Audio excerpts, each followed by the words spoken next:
कल्याणच्या वालधुनी पुलाजवळचा परिसर. नवीन वर्षाच्या पहिल्याच दिवशी या पुलाखाली कल्याणच्या महात्मा फुले पोलीस स्टेशनच्या पोलिसांचं पथक दाखल झालं होतं. सोबत फॉरेन्सिकची टीम सुद्धा होती. नवीन वर्षाच्या पहिल्याच दिवशी इथं पोलीस का आले आहेत, कसला शोध घेत आहेत असा प्रश्न पडल्यानं लोकांची मोठी गर्दी जमा झाली.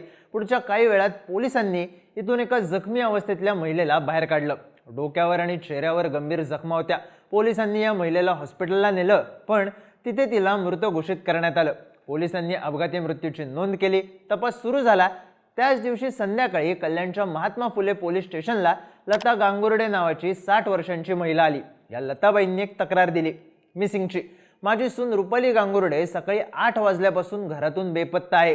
तिचा काहीही पत्ता लागत नाहीये. तुम्ही शोध घ्या. पोलिसांनी तक्रार घेतली, वर्णन जाणून घेतलं आणि सकाळी सापडलेला मृतदेह आणि लताबाईंनी सांगितलेलं वर्णन जुळत असल्यानं या मृतदेहाचा फोटो लताबाईंना दाखवला. लताबाईंना तो फोटो बघून धक्का बसला. तो मृतदेह त्यांच्याच सुनेचा होता.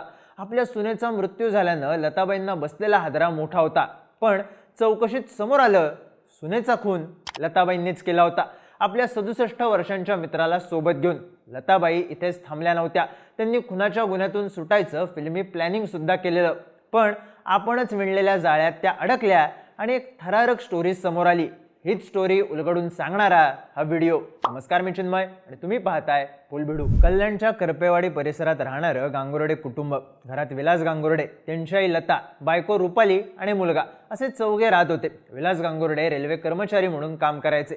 पण सप्टेंबर 2025 मध्ये विलास यांचं निधन झालं. गांगुर्डे कुटुंबावर दुःखाचा डोंगर कोसळला, पण त्यातून सावरणं तितकंच गरजेचं होतं. पण सप्टेंबर महिन्यात मुलाचा मृत्यू, त्यानंतर सून बेपत्ता होऊन थेट तिचा मृतदेह सापडल्यानं लता गांगुर्डेला धक्का बसला होता.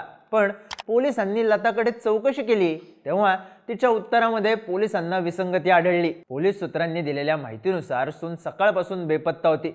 पण लताने नातेवाईक किंवा इतर कुठे शोध घेतला होता का? ती घरी येण्याची वाट न बघता थेट पोलिसांकडे तक्रार का केली, हे प्रश्न पोलिसांनी विचारले. लता शिताफीने उत्तरं देत होती, पण उत्तरं देताना तिच्या 2 वाक्यांमध्ये विसंगती आढळली आणि पोलिसांचा तिच्यावरचा संशय वाढला. लागलीच क्राईम ब्रँचची टीम ॲक्टिव्ह झाली आणि त्यांनी सीसीटीव्ही फुटेज, लता गांगुर्डेचे कॉल रेकॉर्ड्स, वालधुनी पूल भागातले ॲक्टिव्ह नंबर्स चेक केले.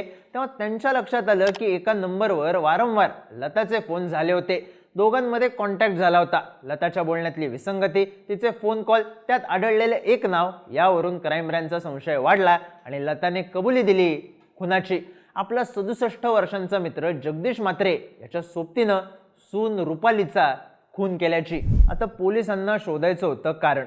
जे समोर आलं तेव्हा लक्षात आलं, हा रागाच्या भरात केलेला खून नाही, तर थंडपणे प्लॅनिंग करून केलेला खून आहे. रुपाली आणि लताबाई या सासू सुनांमध्ये वाद होता. त्याची 2 कारणं होती. पहिला विषय होता पैशांचा. रुपालीला नवऱ्याच्या मृत्यूनंतर 9 ते 10 लाख रुपये ग्रॅच्युइटी म्हणून मिळाले होते. या पैशांमध्ये लताबाईला वाटा हवा होता, पण रुपाली तो द्यायला तयार नव्हती. दुसरा विषय होता नोकरीचा. विलास यांच्या मृत्यूनंतर गांगुर्डे कुटुंबातल्या एका सदस्याला अनुकंपा तत्वावर रेल्वेमध्ये नोकरी मिळणार होती. लताबाईचा आग्रह होता की ही नोकरी आपल्या 15 वर्षांच्या नातवाला मिळावी. पण रुपालीने या जागेसाठी स्वतःच्या नावाने अर्ज केला आणि तणाव आणखी वाढला. पैसे आणि नोकरी या दोन्ही गोष्टींवरून सतत वाद व्हायला लागले.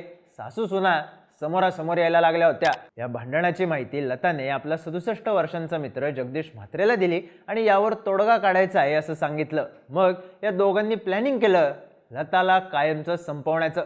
त्यासाठी त्यांनी दिवस निवडला 31 डिसेंबरचा. माध्यमांमध्ये असलेल्या बातम्यांनुसार 31 डिसेंबरच्या रात्री रुपाली झोपलेली असताना जगदीश आणि लताने तिच्या डोक्यात लोखंडी रॉड घातला.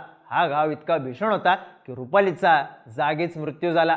आणि इथून पुढे सुरू झालं प्लॅनिंग, गुन्हा लपवायचं प्लॅनिंग. जगदीश आणि लताने घरातले रक्ताचे सगळे डाग पुसले, स्वतःच्या अंगावर लागलेलं रक्त पुसलं, स्वतःचे कपडे बदलले.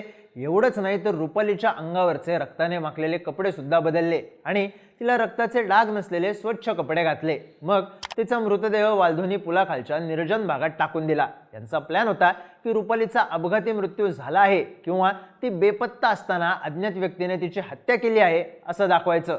त्यासाठीच आपली सून बेपत्ता असल्याची तक्रार घेऊन लता गांगुर्डे पोलीस स्टेशनला गेली. पण त्याआधीच पोलिसांना रुपालीचा मृतदेह सापडला होता.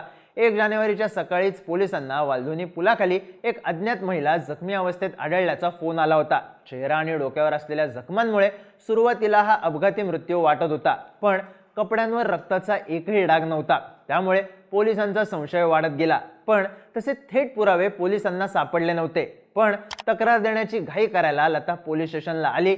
बेपत्ता असल्याची तक्रार देऊन आपण निसटून जाऊ असा तिचा अंदाज होता, पण पोलिसांच्या प्रश्नांना उत्तर देताना ती गडबडली आणि पोलिसांनी 24 तासाच्या आत सगळं प्रकरण उघडकीस आणलं.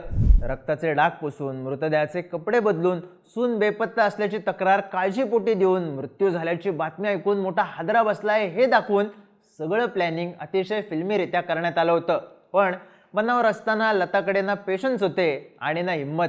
अर्थात गुन्हेगार किती हुशार असला तरी तो एक चूक करतोच. पोलिसांनी लता आणि जगदीश या दोघांना ताब्यात घेतला असून BNSच्या कलम 103 अंतर्गत खुनाचा गुन्हा दाखल केलाय. न्यायालयानं या दोघांना 2 दिवसांची पोलीस कोठडी सुनावली. यात आणखी कोणाचा सहभाग आहे का? जगदीश आणि लताचे संबंध काय आहेत? जगदीशने फक्त दोस्ती खातर मदत केली की पैशांसाठी डाव रचला?